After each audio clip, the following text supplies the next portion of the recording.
Hey, Katrina here from Scrappy Horses. Welcome to my YouTube channel. I'm so happy you're here today.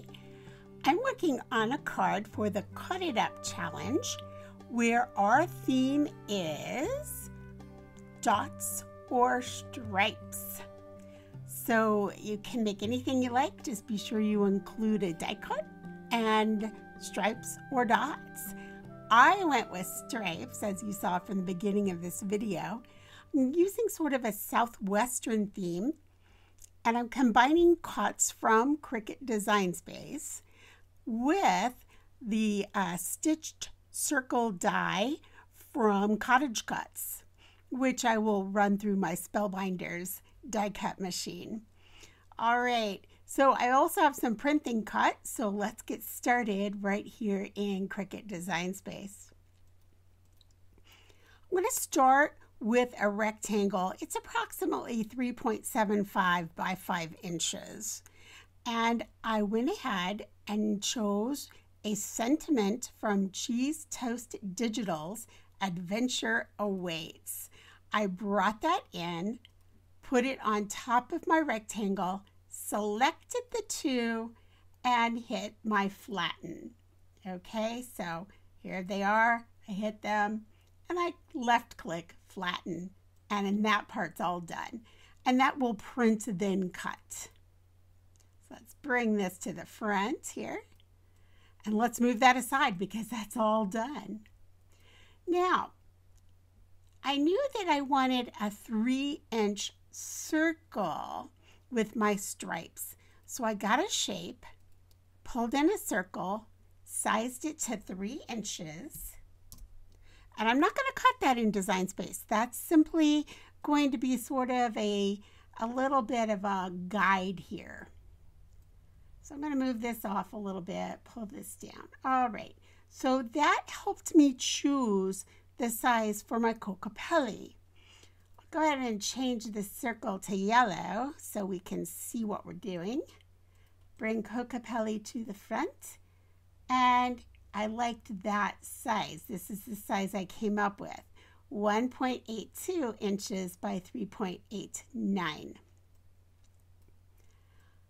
After bringing my Kokopelli in, I simply went to images, searched the different Kokopellis, and chose this one from Arizona, the Grand Canyon state. I brought him in, sized him to my 1.82, and I knew I wanted him to face to the right, so he's playing his little instrument off to the right. So after selecting him, I came to the flip. We're going to flip him horizontally, so I left click, and that was an easy one, right?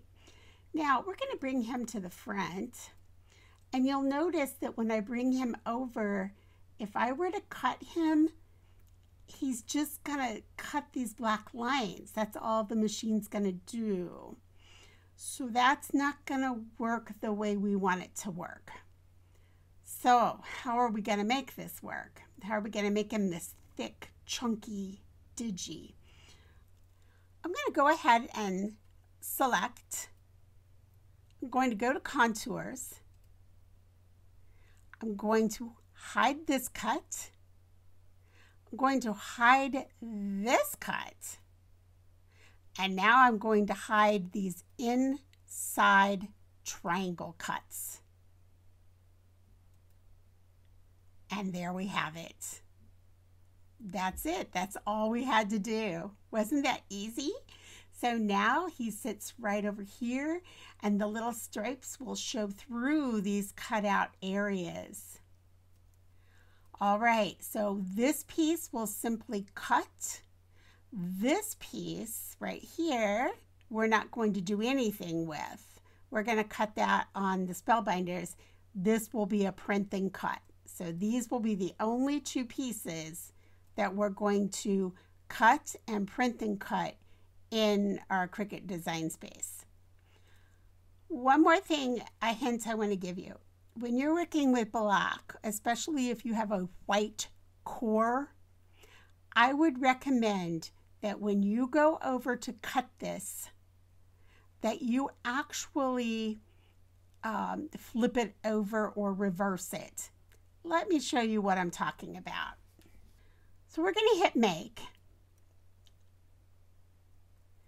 on the mat, confirm, and you'll see, just ignore this, you'll see here that the adventure awaits. This is my print and cut. Now when I come down here to the Kokopelli, I'm going to do this. I'm going to say mirror. That's going to flip them the other way. For some reason, when I'm cutting really dark colors, and especially if they have a white core, you won't see the white edges as much, or any little white nicks on the cardstock.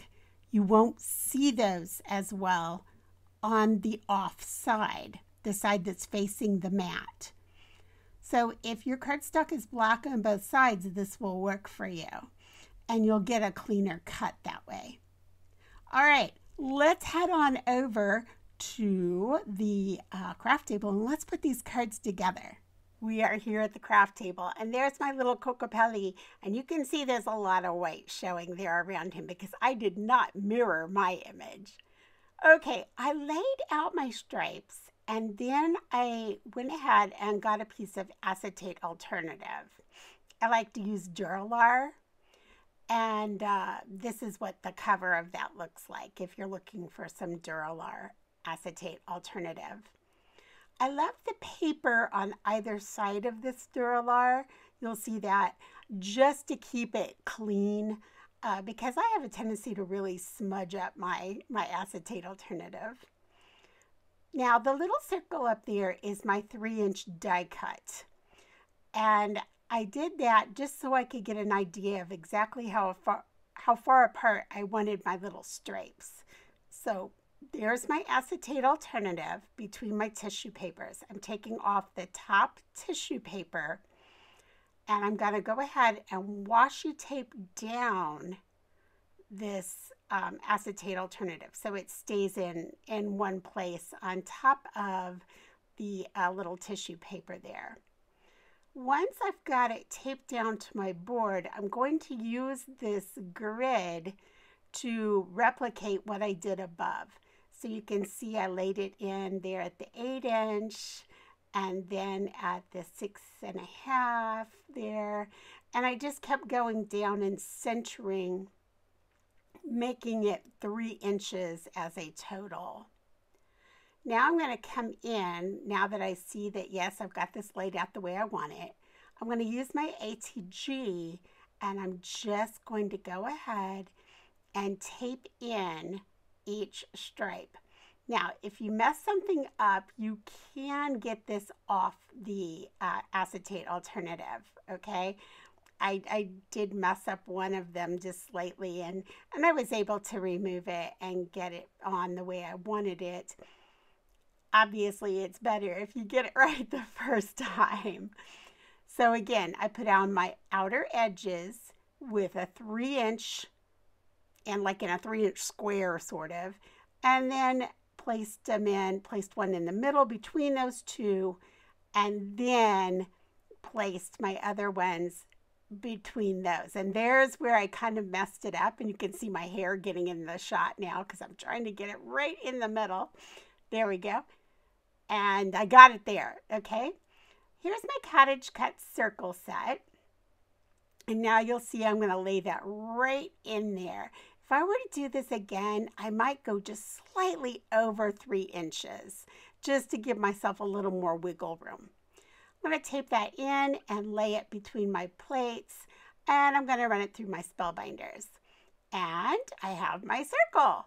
I'm going to go ahead and I'm going to back this piece with a piece of scrap black there, because no one will be any the wiser, right?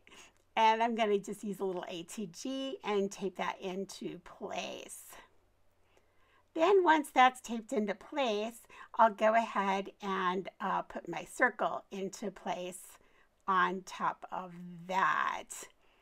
I want my Kokopelli to pop off. So I'm going to get my cereal box out like I oftentimes do, and I'm just going to start building up cereal box here just to give this a little more dimension. I'm going to use my Barely Arts precision glue and glue that in, and then glue my little Kokopelli on the front of that circle. And it is done. If you have any questions at all, leave them below in the description box. I'm more than happy to help. This was a really fun one. I like this card. I think it's really cute. If I were to do it again, I would pop up the acetate circle some more so that it looks like it's kind of floating. I actually saw this on the lift challenge, and that's another challenge you might want to check out. I'm sure it's a lot of fun. Hey, again, thanks for your time today, and I'll catch up with you in the next video. Bye.